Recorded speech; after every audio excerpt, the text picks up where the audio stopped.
Sometimes love finds us when we're too broken to believe we deserve it. The ancient stones of Castle Dracul have witnessed countless storms, but none quite like the one that brought Dr. Evelyn Thorne to its iron gates on that October night. Her medical career lay in ruins behind her. A single surgical error had cost her everything she'd worked 20 years to build. Now, bleeding from the car crash that nearly claimed her life, she found herself staring into eyes that held centuries of loneliness. Lucian Dracul moved with the fluid grace of predators, yet his touch was gentle as he tended her wounds with surprising medical knowledge. "You've returned to me, my beloved Isabella," he whispered, mistaking her for someone long dead. The resemblance was impossible. Evelyn had seen the portrait hanging in the great hall, and it was like looking into a mirror across time. But as she recovered in rooms filled with medical texts from every era, Evelyn discovered that Lucian wasn't just any vampire. He was a physician himself, turned while trying to save plague victims in medieval times. His dedication to healing had survived his transformation, just as his love for his mortal wife had endured her death. The question haunting these ancient halls isn't whether monsters can love. It's whether love itself might be the most monstrous force of all. Before we jump back in, tell us where you're tuning in from, and if this story touches you, make sure you're subscribed, because tomorrow I've saved something extra special for you. The morphine should have dulled everything, but Evelyn's surgeon-trained mind catalogued every sensation with clinical precision. The silk sheets beneath her felt impossibly fine, museum quality, she thought distantly. The fire crackling in the massive stone hearth cast dancing shadows across walls lined with leather-bound medical journals that predated her great-grandmother's birth. And watching over her from a chair that had probably seated Romanian nobility, Lucian Dracul read from a first-edition copy of Gray's Anatomy, as if it were poetry. "The human circulatory system," he murmured in that accent she couldn't quite place, old European refined by centuries of use, remains one of nature's most elegant designs. Though I confess I've developed something of a professional interest in it over the years. Evelyn tried to shift, immediately regretting it as pain lanced through her ribs. "You're a doctor." It wasn't a question. She'd seen him work, those impossibly steady hands setting her broken arm with the confidence of someone who'd performed the procedure thousands of times. Am. The distinction becomes blurred after enough centuries. Lucian closed the book, his pale fingers lingering on the cover. "I was studying medicine in Prague when the plague came to my village. I thought knowledge could save everyone I loved." His laugh held no humor. "How arrogant we are in our youth. What happened? I became something that could never again practice among the living, yet retained all the need to heal." He gestured to the medical texts surrounding them. "Do you know how torturous it is to possess centuries of accumulated medical knowledge and be unable to use it without revealing what you are?" Evelyn studied his profile, the sharp cheekbones, the way shadows seemed to cling to him even in firelight. Everything about this situation should have terrified her. She was trapped in a castle with a vampire who believed she was his dead wife, her car destroyed, her phone battery long dead, with no way to contact the outside world. Instead, she felt the strangest sense of belonging. "You've been alone all this time?" "Since 1823. The date fell from his lips like a prayer.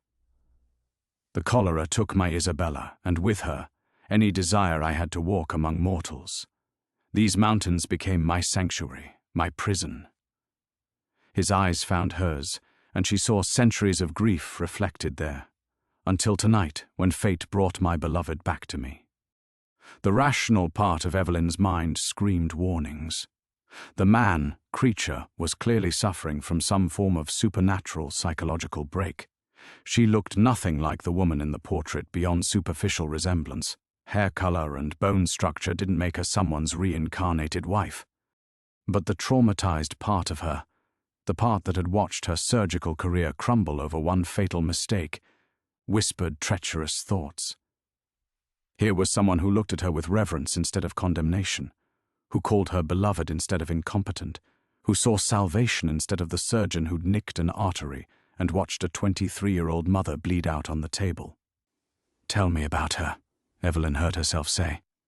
Lucian's expression softened, centuries falling away from his features. Isabella was magnificent. Brilliant mind, skilled hands. She could have been a physician herself if the world had allowed it. Instead, she married beneath her station. To me, a mere scholar, because she said I was the only man who spoke to her as an intellectual equal. He paused.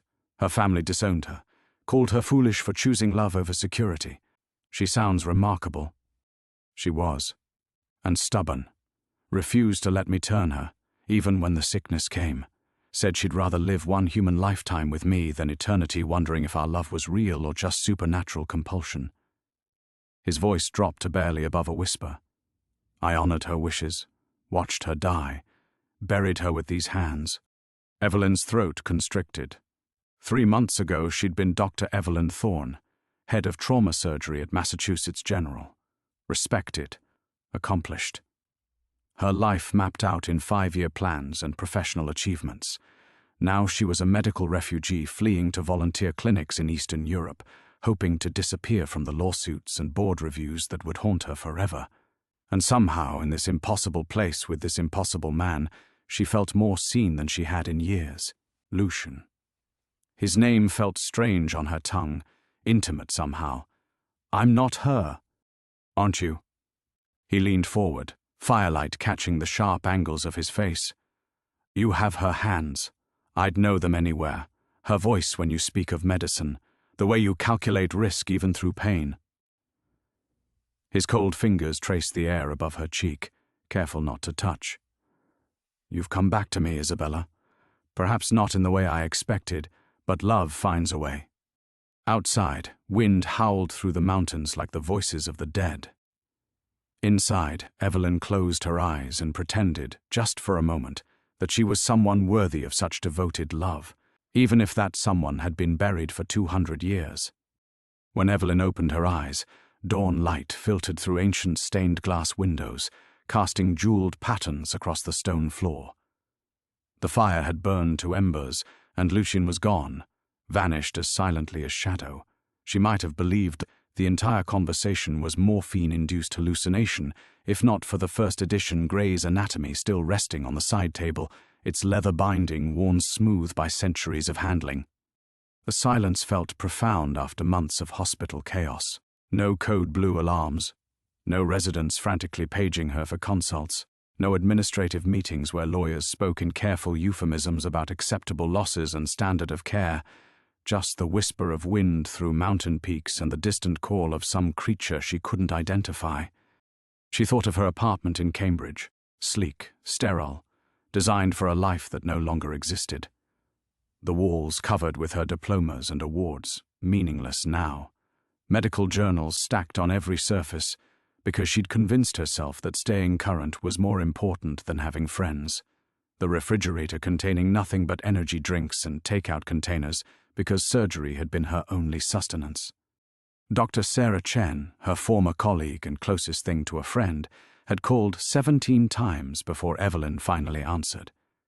Evie, you can't just disappear. Fight this.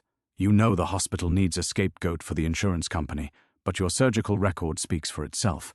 15 years, over 3,000 successful procedures. One mistake, Evelyn had whispered into the phone. One split second of hesitation, and Jessica Martinez will never see her daughter grow up. You didn't kill her. The aneurysm was undetectable until... I should have seen it. The words had torn from her throat like broken glass. I should have ordered more scans. Should have caught it before we opened her up. Should have, could have, would have, but I didn't, and now she's dead. Sarah's silence stretched across continents now. Evelyn hadn't returned her calls since boarding the plane to Bucharest. Hadn't contacted anyone, really. Her parents thought she was taking a sabbatical to find herself. They'd always been embarrassingly proud of their surgeon daughter, unable to comprehend how completely she'd fallen. Her ex-husband Marcus had actually laughed when she called to tell him about the medical volunteer position. Running away to play saint in some third-world clinic. His voice had carried that familiar condescension that made her wonder why she'd married him in the first place. Very dramatic, Evelyn. Very unlike the calculating Ice Queen I remember. Ice Queen. The nickname had followed her through medical school, residency, her entire career. Evelyn Thorne, who never got emotionally involved with patients, who made life and death decisions with algorithmic precision, who scheduled her personal life around her availability and considered efficiency a higher virtue than empathy. But Jessica Martinez had been different. 23 years old, presenting with abdominal pain that should have been routine. A young mother who'd smiled nervously and asked if she'd be okay for her daughter's first day of kindergarten next week. Something about her had slipped past Evelyn's professional detachment, made her see the woman instead of just the pathology. And that moment of human connection had been her undoing. The slight hesitation when the scalpel found unexpected scar tissue, the split second of emotional interference that made her doubt her instincts just long enough for the hidden aneurysm to rupture under surgical manipulation. Evelyn pulled the silk sheets closer, remembering how Lucian had spoken Isabella's name. Like a prayer, like salvation, like the answer to centuries of loneliness. When had anyone ever said her name with such reverence? Marcus had barked Evelyn like an accusation whenever she missed dinner for emergency surgery. Hospital staff had called her Dr. Thorne with professional respect tinged by fear. But Lucian whispered Isabella, the way poets spoke of lost loves. The rational part of her mind catalogued the dangers. Stockholm syndrome, trauma bonding, psychological displacement following career destruction. She was projecting onto a clearly delusional, immortal being, seeking validation from someone who literally couldn't see her as herself. But lying in this impossible bed, surrounded by medical knowledge that predated her own expertise, she felt something she'd lost somewhere between medical school and that terrible moment in or 7. Purpose, maybe, or possibility.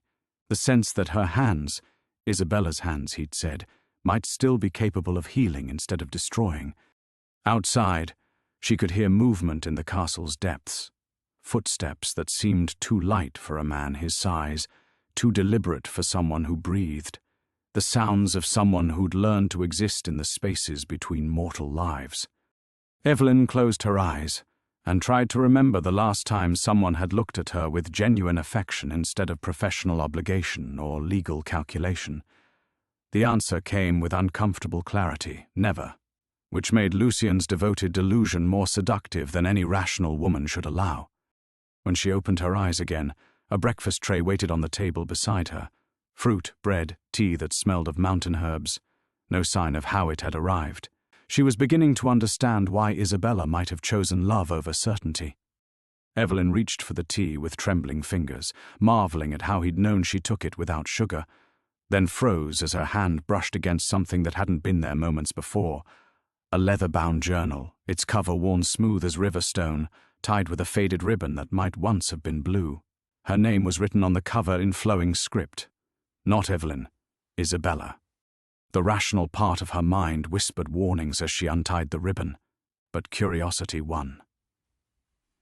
The journal fell open to pages covered in handwriting so similar to her own, it made her breath catch. The same efficient strokes she used for patient notes, the same way her letters tilted slightly left when she wrote quickly. October 15th, 1822. The bleeding continues despite my attempts at cauterization. I fear Lucian suspects something is gravely wrong, though he pretends my pallor is merely autumn melancholy.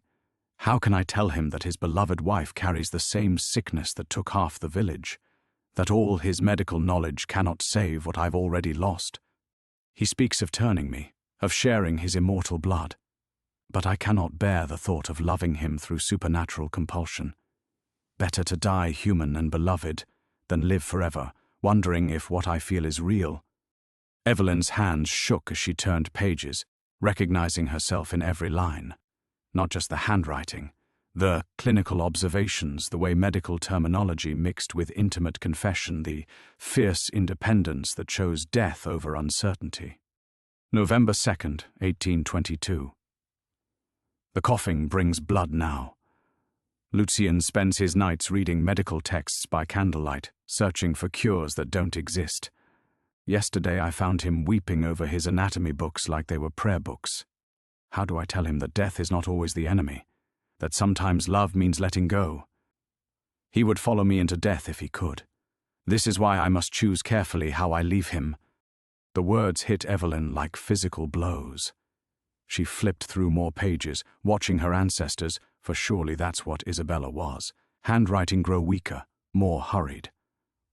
Until she reached the final entry, dated just days before Isabella's supposed death. November 20th, 1822. I have made my choice. The herbs I gathered from the village wise woman will slow my heart enough to mimic death. Maria has promised to help. She understands what it means to love someone too much to let them sacrifice themselves for you. By the time Lucian reads this, I will be gone. Not dead, as he will believe, but fled to the port cities where ships sail for America. I cannot take his immortality from him, but I will not let him waste it on grief for someone who chose to live. If the stories are true, if souls find each other across lifetimes, perhaps someday he will understand. Perhaps someday, when enough time has passed for forgiveness, love will bring us together again. I pray he finds peace. I pray he finds purpose beyond our brief, bright happiness. Forever his, Isabella. The journal slipped from Evelyn's numb fingers. Isabella hadn't died of cholera. She'd faked her death, fled to America, started the bloodline that would eventually produce a trauma surgeon fleeing her own shattered life 2 centuries later. Footsteps echoed in the hallway, too light, too measured. Lucian returning.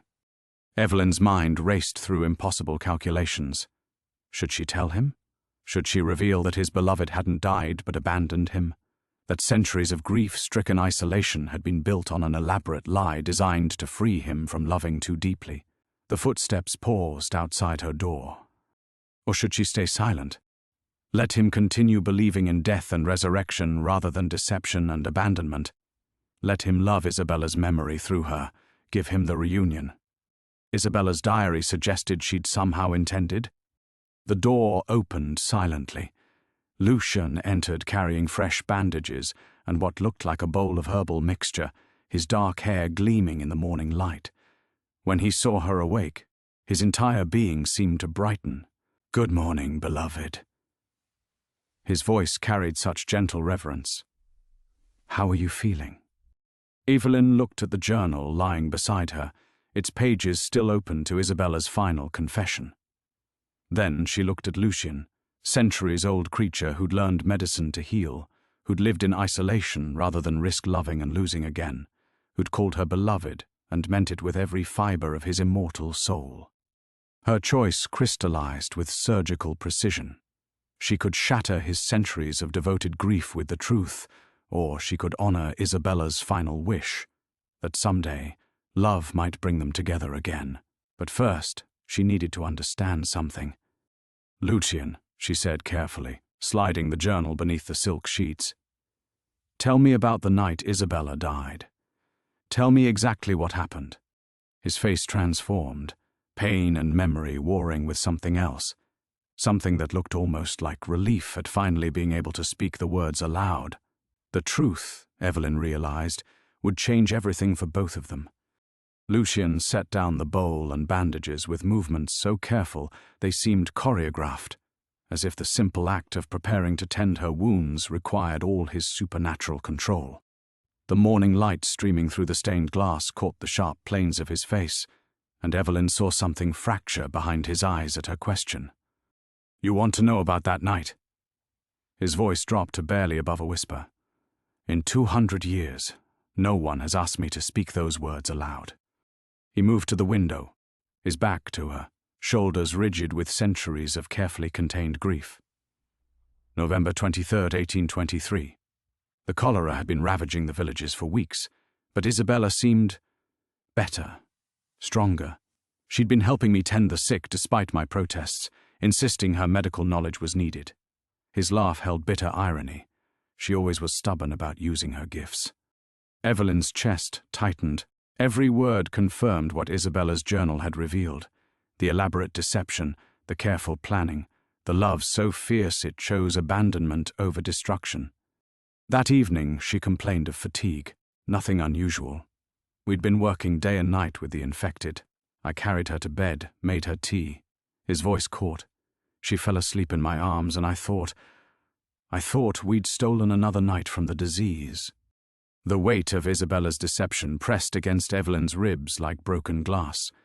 She watched Lucian's reflection in the ancient glass, saw how his hands clenched and unclenched as if he could still feel Isabella's pulse beneath his fingers. When I woke near dawn, she was cold. No breath, no heartbeat. The village wise woman confirmed what I already knew. Cholera had taken her in her sleep. He turned then, and Evelyn saw naked devastation in his immortal features. "Do you know what it's like to possess supernatural strength and be powerless to save the one person who gives your existence meaning?" "Yes," Evelyn wanted to say. "I know exactly what that feels like." But the words stuck in her throat, tangled with the terrible knowledge that Isabella had counted on that helplessness, had used his love against him, knowing he would never suspect deception from someone he trusted absolutely. I carried her body to the village myself, watched them prepare her for burial, threw dirt on her coffin with these hands. Lucian's voice became mechanical, detached, the tone Evelyn recognized from her own recounting of Jessica Martinez's death, the clinical precision people used when emotions threatened to shatter them completely. Then I came back here and decided immortality without her was simply elaborate torture. "You never left the castle again? What would be the point?"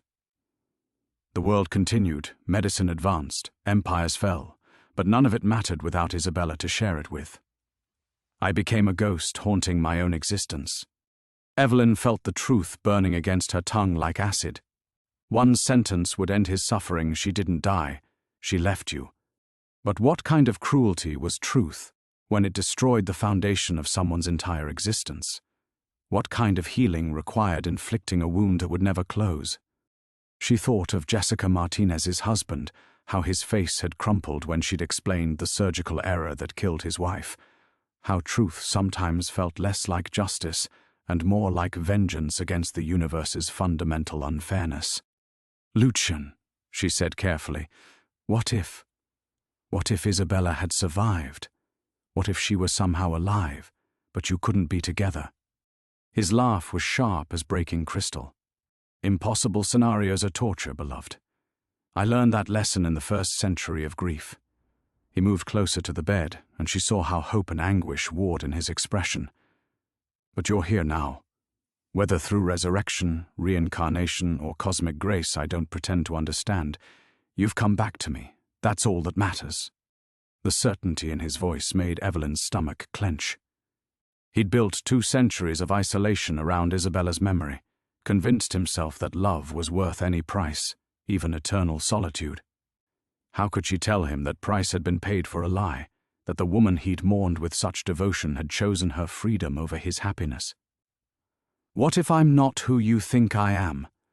The words escaped before she could stop them. Lucian's expression softened with infinite tenderness. "Then I would love whoever you are instead." He reached toward her face, stopped just short of touching. "But you are Isabella. Your hands know medicine like prayer. Your mind sees patterns others miss. The way you calculate risk even through pain, I watched you assess your own injuries with the same clinical precision she used on plague victims."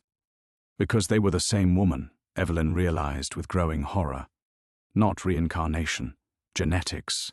Isabella's intellect, her medical intuition, her stubborn independence had passed through generations to create a descendant who was essentially her duplicate.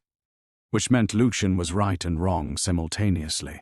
She was Isabella, but she was also herself. The woman he loved had survived, evolved, became Dr. Evelyn Thorne, but telling him the truth would reveal a betrayal centuries in the making. The journal's weight beneath the sheets felt like carrying explosives. The journal's pages crinkled beneath the sheets like accusatory whispers. Evelyn stared at Lucian's face, so certain, so grateful, so completely unprepared for the devastation that truth would bring. In the growing morning light, she could see every line of longing carved into his immortal features, 2 centuries of grief-sculpted devotion that would shatter like ancient glass if she spoke Isabella's real fate aloud. But lying here, surrounded by the weight of his love and her ancestors' deception, Evelyn felt something shift inside her chest, a recognition that went deeper than genetics, more profound than resemblance. She was Isabella, in every way that mattered, the same stubborn independence that had driven her ancestor to fake death rather than accept transformation, the same fierce need to heal, to matter, to leave something meaningful behind, the same capacity for love so intense it chose sacrifice over safety. "Lucian," she whispered, and watched his entire being focus on her voice like she was the only sound in existence. "If I stayed, if I chose to remain here with you, what would that mean? Truly?" His dark eyes searched hers with desperate hope. It would mean everything. Eternity shared instead of endured. Purpose beyond mere survival.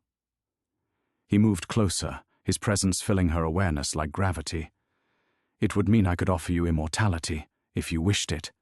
We could have the forever that disease stole from us." "That Isabella threw away," she corrected silently. But looking at him, Evelyn understood her ancestor's impossible choice with crystalline clarity. Isabella had loved him too much to let him damn himself for her mortality, had seen the weight of supernatural devotion, and chosen freedom over forever. But Evelyn wasn't Isabella. Not entirely. She was the evolution of that choice.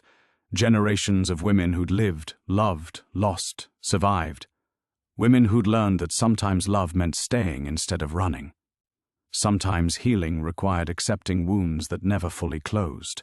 "And if I chose mortality," she asked, "if I lived my human span here, with you, and let time take me naturally?" Lucian's face transformed with something like awe. "Then I would treasure every moment, every breath, every heartbeat, every year we had together. I would not waste a single day of whatever time you gave me." The certainty in his voice broke something fundamental inside her chest. Marcus had begrudged her every hour in surgery, every emergency call that interrupted dinner plans. Her parents had measured her worth in achievements. Colleagues had valued her skill over her humanity. But Lucian spoke of cherishing her mortality like it was a gift instead of a limitation. When had anyone ever wanted simply her time instead of her performance? "I have nothing left," she said, surprised by the steadiness of her own voice. "No career, no family who understands me, no life worth returning to. I came to Romania to disappear, and I succeeded more completely than I ever imagined." "Then we are well matched, beloved.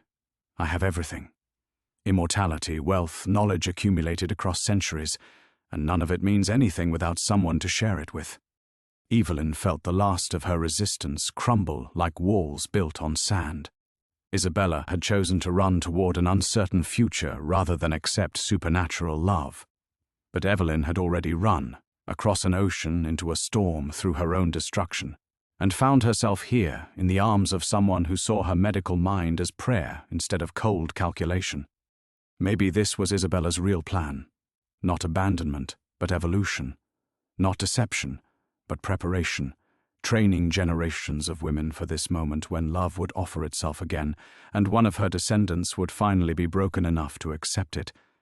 "I'll stay," she whispered, and watched wonder bloom across Lucian's face like sunrise. Not as Isabella returned from the dead. "I am Evelyn Thorne, trauma surgeon, failed healer, woman with nowhere else to go.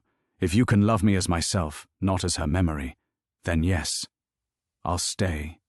Lucian's breath caught, an unnecessary human gesture that told her how deeply her words had affected him. "Evelyn," he said, testing her name like wine he'd never tasted. "Dr. Evelyn Thorne, who saves lives with scientific precision and calculates risk even while bleeding. I would be honored to love you exactly as you are." She felt the threshold cross itself beneath them, the moment when possibility became commitment. No return to her old life, no escape back to familiar failures. She was choosing the unknown, immortal love, supernatural devotion, a castle full of centuries and medical mysteries that would take lifetimes to explore. The journal beneath the sheets held Isabella's truth, but Evelyn would carry that burden alone. Let the dead keep their secrets. Let love build itself on hope instead of revelation. Some truths were too dangerous for healing, and this was one of them. "Forever, then?" she asked, echoing his words from that first impossible night. "Forever," he agreed. and leaned down to seal the promise with a kiss that tasted like eternity. The kiss lingered between them like a covenant, sealing promises that would reshape the fundamental nature of their existence.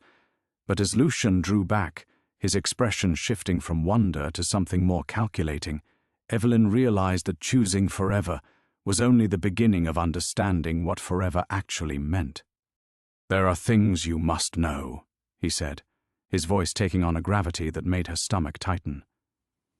"Rules to this world you've chosen to inhabit. Dangers that come with loving someone like me." Before she could ask what he meant, the sound of approaching footsteps echoed through the corridor. Multiple sets, moving with purposeful precision toward their sanctuary. Lucian's entire demeanor transformed, protective tension radiating from him like heat from a forge. "Stay in bed," he commanded, rising with fluid grace. "Do not speak unless I give you permission." The door burst open without ceremony, admitting 3 figures who moved like predators despite their elegant appearance. 2 men and a woman, all carrying the same supernatural stillness that marked Lucian as something other than human. But where his presence felt like shelter, theirs crackled with barely contained threat. "Lucian Dracul," the woman spoke first, her voice carrying authority that made the ancient stones seem to listen. She was tall, pale-haired, with eyes like winter morning, beautiful in the way avalanches were beautiful. We felt the disturbance, the old bonds stirring. "You've been busy during your self-imposed exile, Serafina." Lucian's acknowledgement held no warmth. "I wasn't aware my personal affairs required Covenant oversight." Covenant. The word sent ice through Evelyn's veins. She pressed herself deeper into the pillows, acutely aware of her mortality in a room full of immortal tensions. "Your personal affairs became our concern the moment you began entertaining thoughts of creating another of our kind." The second man stepped forward, dark-skinned, with silver threading through black hair and eyes that seemed to catalogue every detail of the room. "The transformation of mortals requires unanimous consent from the Regional Council. Surely even your centuries of isolation haven't erased that fundamental law." Lucian positioned himself between the visitors and the bed with deliberate precision. "I haven't transformed anyone." "Yet," the third figure interjected, he was younger seeming than the others, with auburn hair and a smile that promised violence. "But we can smell her mortality, Lucian. We can feel how her humanity calls to your supernatural nature. The question is whether you'll observe proper protocols or force us to intervene." Evelyn's mind raced, medical training cataloguing threats and escape routes, even as she realized escape was impossible. These weren't humans she could reason with or conditions she could treat. This was a world with hierarchies she didn't understand, rules she'd never learned, consequences that could destroy both her and Lucian. "What do you want?" Lucian's voice carried centuries of carefully controlled power. Serafina smiled, and Evelyn understood how storms might feel beautiful to those too distant to fear them. "We want to meet her, of course, to assess whether she's suitable for immortality or merely another mortal distraction you'll tire of within the decade." "And if you determine she's unsuitable," Lucian asked with dangerous quiet, "then we ensure she remains mortal permanently." The auburn-haired man's smile widened. "For the protection of our secrets and the preservation of supernatural law."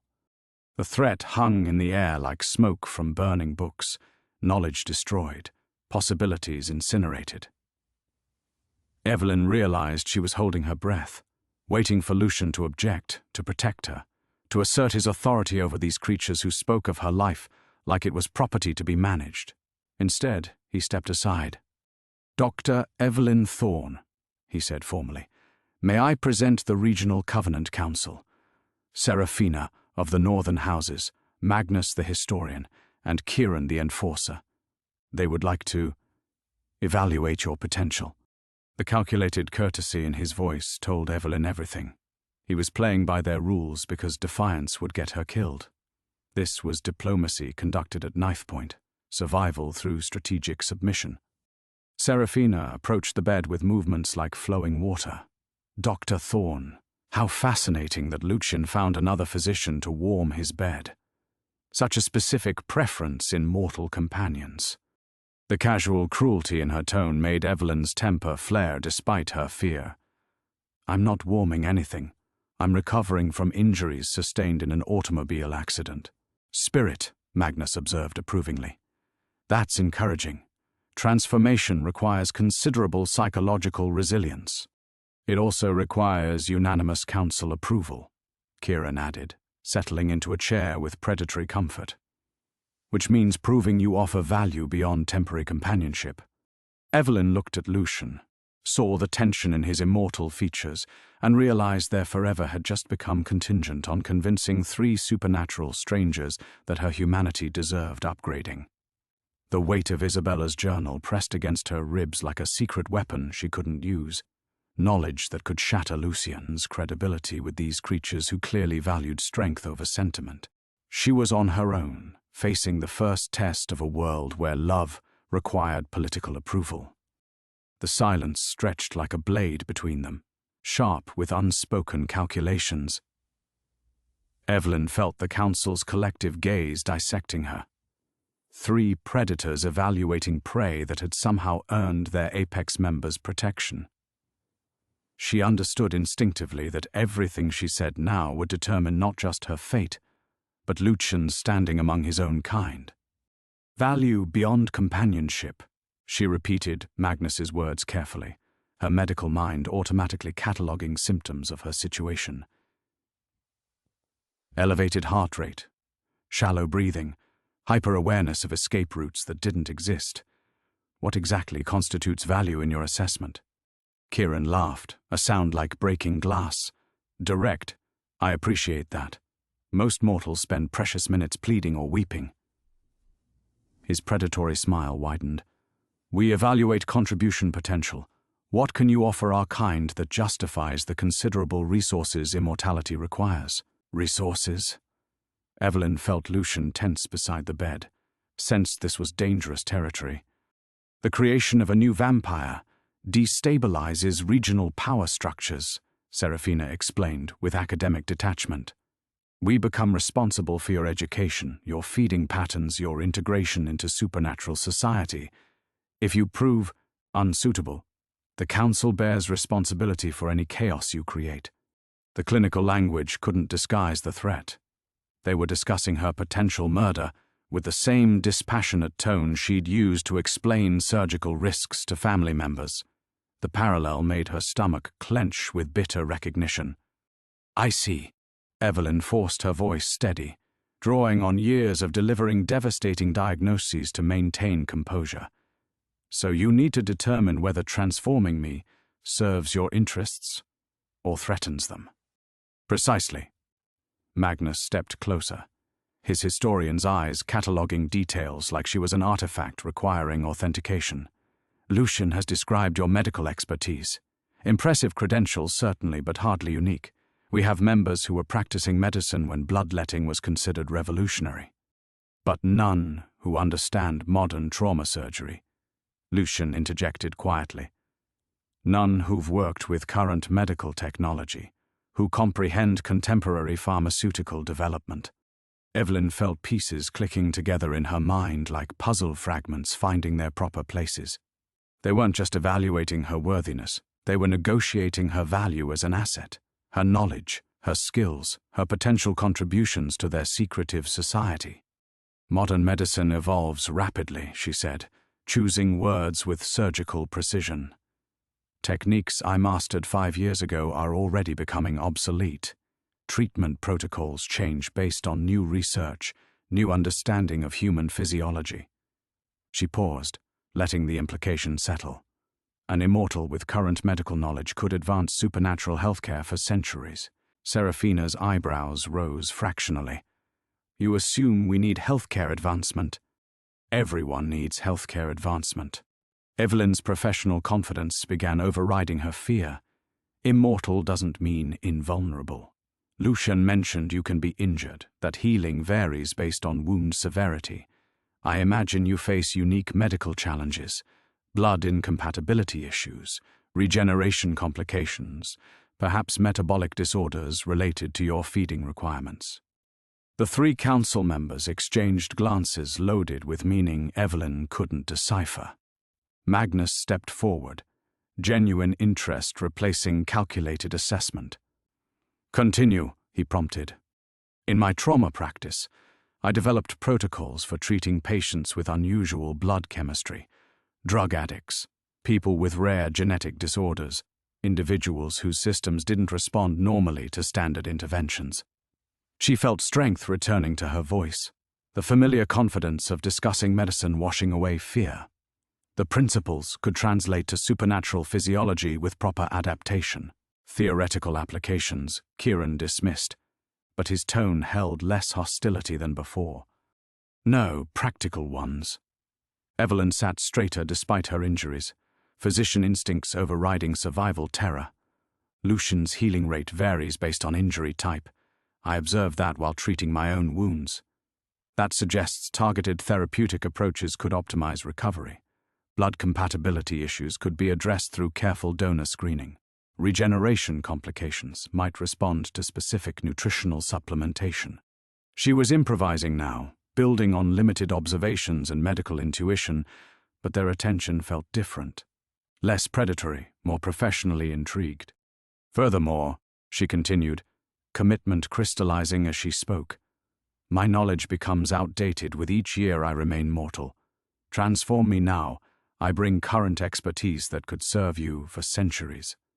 Wait, and you lose the window for contemporary integration.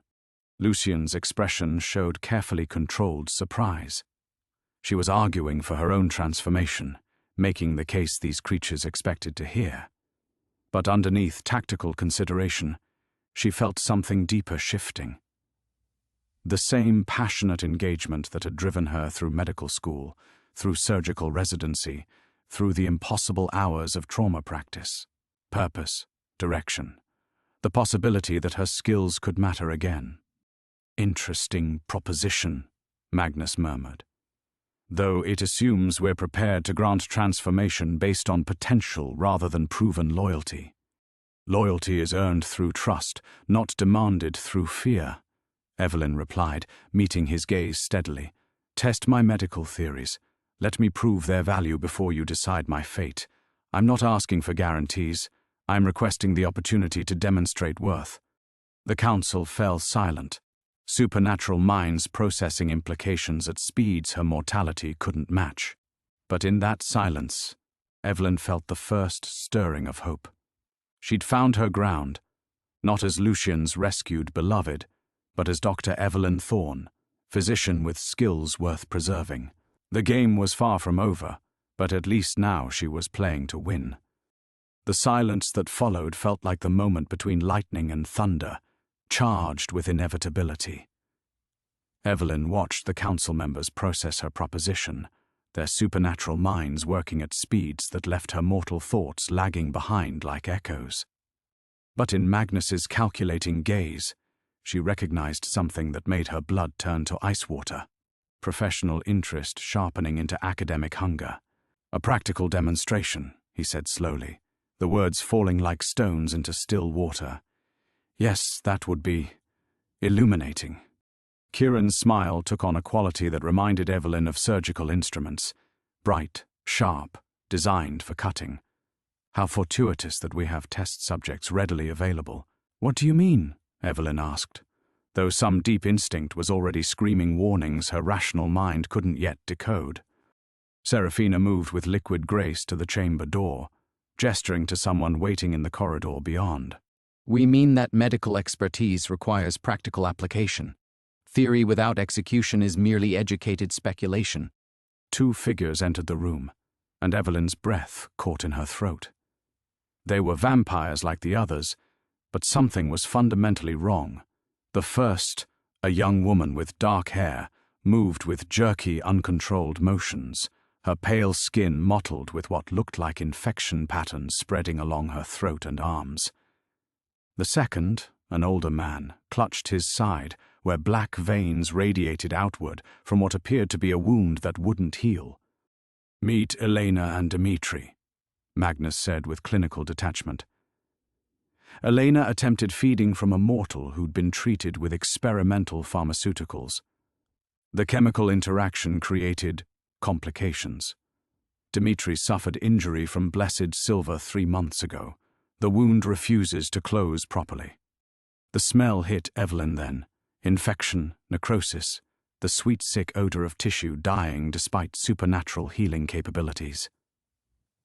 Her medical training kicked in automatically, cataloging symptoms, differential diagnoses, treatment protocols. But underneath professional assessment ran a current of horror as she realized what they were asking. "You want me to treat them," she said, her voice barely above a whisper. "We want you to prove your claims have substance beyond academic theory," Serafina corrected. "You argued that modern medical knowledge could advance supernatural healthcare. Elena and Dimitri represent problems our traditional approaches haven't solved." Lucian stepped forward, tension radiating from him like heat. "This wasn't part of our agreement." "There was no agreement," Kieran replied smoothly. "There was a request for evaluation. This is how we evaluate medical claims, through practical application under controlled conditions." Evelyn stared at the 2 suffering vampires, her physician's oath warring with a terrible understanding of what failure might mean. These weren't patients who would die if she couldn't help them. These were test cases designed to prove or disprove her worthiness for immortality. Success might save her life. Failure would certainly end it. "I don't have diagnostic equipment," she said, her voice steadier than her hands. "No laboratory results, no imaging, no—" "You have your eyes, your knowledge, and whatever medical supplies Lucian's household can provide," Magnus interrupted. "Battlefield medicine, I believe you called it during your trauma surgery career. Adaptation under adverse conditions." The words hit like physical blows. They'd researched her, knew her background, understood exactly how to craft this ordeal for maximum psychological impact. Elena made a soft sound of pain, her infected veins pulsing with sickly light, and Evelyn felt her resistance crumble under the weight of medical necessity. "I'll need supplies," she said, already moving despite her own injuries. "Antiseptics, surgical instruments, whatever pharmaceutical options are available. And I'll need to examine them properly. Clothing removed, wound sites accessible." "Of course." Serafina's smile held no warmth. "Lucian will assist you. Consider him your surgical nurse for this procedure." Evelyn looked at Elena's deteriorating condition, at Dimitri's suppurating wound, and felt the familiar transformation that came with medical crisis. Fear receded, replaced by diagnostic focus. Her hands steadied, her breathing deepened. Her mind began constructing treatment algorithms despite the supernatural variables. This was what they were truly testing. Not just her knowledge, but her ability to function under impossible pressure, to adapt healing protocols to physiologies she didn't fully understand, to save lives that weren't quite lives, using skills that might not translate to supernatural anatomy. "Begin with Elena," Magnus instructed. "Her condition is more immediately threatening." As Evelyn approached the infected vampire, she caught Lucian's gaze and saw her own fear reflected there. He understood what she was only beginning to grasp, that this wasn't just an evaluation of her medical abilities. This was trial by ordeal, the kind of test where failure meant more than professional disappointment. Elena's fever-bright eyes fixed on hers with desperate hope, and Evelyn felt the full weight of impossible expectations settle across her shoulders like a lead blanket. Everything she'd learned, everything she'd claimed, everything she'd promised. It all came down to this moment. The greatest challenge of her career was about to begin. Evelyn's hands moved with practiced efficiency as she examined Elena, but within minutes, her confidence began to crumble. The vampire's skin felt wrong under her touch, not just cold, but somehow absent, as if the flesh were disconnected from any living system she understood. The infection patterns she'd observed from across the room revealed themselves as something far worse than bacterial or viral contamination. "This isn't responding to normal pathophysiology," she murmured, probing the blackened veins that spread like spilled ink beneath Elena's translucent skin. Where she expected inflammation, She found tissue that seemed to be dissolving at a molecular level. The pharmaceutical interaction. What exactly was the mortal taking? Experimental immunotherapy, Magnus replied with academic detachment. Cancer treatment designed to hyperactivate cellular immune response. Evelyn's stomach dropped. She'd seen those protocols during her oncology rotations, treatments that turned the patient's own immune system into a weapon against malignant cells. If Elena had fed from someone undergoing such therapy, she'd essentially poisoned herself with borrowed immunity that was now attacking her supernatural physiology from within. "I need to neutralize the immune cascade," she said, reaching for basic medical supplies Lucian had hastily assembled. But as she prepared what should have been a straightforward treatment protocol, her hands began to shake. The antiseptics she applied to her instruments seemed to evaporate on contact with Elena's skin. The diagnostic techniques that had served her through thousands of procedures yielded impossible readings. No pulse, no respiration, no temperature regulation that made physiological sense. "The treatment isn't taking," she whispered, watching her carefully calculated intervention fail in real time. Immunosuppressants she'd administered should have slowed the cascade reaction, but Elena's condition continued deteriorating. Black veins spread further across her throat, and her supernatural healing seemed to be accelerating the destruction rather than fighting it. Panic fluttered at the edges of Evelyn's consciousness as she turned to Dmitri. His wound presented different challenges but equal impossibilities. The blessed silver had created what appeared to be a localized necrotic process that defied every principle of wound healing she'd learned. Her attempts to debride the damaged tissue revealed layers of destruction that went deeper than anatomy should allow, as if the blessing had poisoned the very concept of regeneration in his supernatural physiology. "This is beyond conventional medicine," she admitted, her voice cracking with professional despair. "I need equipment I don't have, understanding of physiology that doesn't exist, protocols that haven't been developed." "Then develop them," Kieran suggested with cruel amusement. "Isn't adaptation under pressure what you claim to offer?" Evelyn felt everything she'd built. Her argument for transformation, her demonstration of value, her desperate bid for survival, collapsing like a house of cards in hurricane winds. These weren't medical conditions she could treat with knowledge and skill. These were supernatural pathologies that required understanding she couldn't possibly possess as a mortal. Elena made a sound of agony, her infected veins now spreading toward her heart with visible progression. Dimitri's wound began seeping a fluid that smelled like burning metal. Both patients were dying under her care, and she was helpless to prevent it. "I can't," she whispered, her physician's confidence shattering completely. "I don't understand their physiology well enough. The treatments that should work are making them worse. I'm killing them faster than the conditions are." The admission hung in the air like a funeral shroud. She'd failed the test, failed her patients, failed to prove she deserved immortality. Worse, she'd demonstrated exactly why mortals shouldn't interfere in supernatural medicine. Her interventions were causing active harm.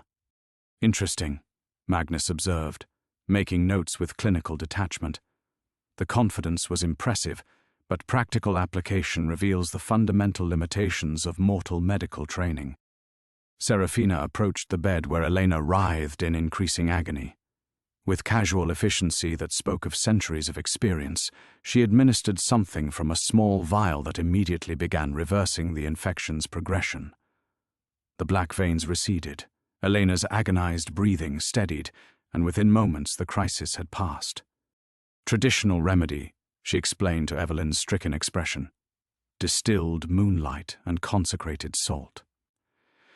We've been treating pharmaceutical interactions for decades." The casual revelation that they'd possessed the cure all along hit Evelyn like a physical blow.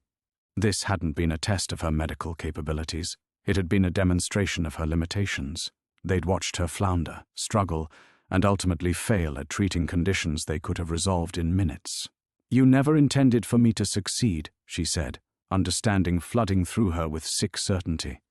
"We intended to evaluate your true value," Kieran corrected, moving toward Dmitri with similar casual competence. "You've demonstrated precisely what we suspected. that mortal medicine, however advanced, remains fundamentally incompatible with supernatural physiology. Lucian's expression showed carefully controlled devastation as the council's verdict crystallized in the air between them. Evelyn had argued for transformation based on medical expertise that had just proven worthless. Her life's work, her professional identity, her desperate bid for survival, all revealed as inadequate in a world where moonlight could heal what antibiotics could not touch. She'd lost everything,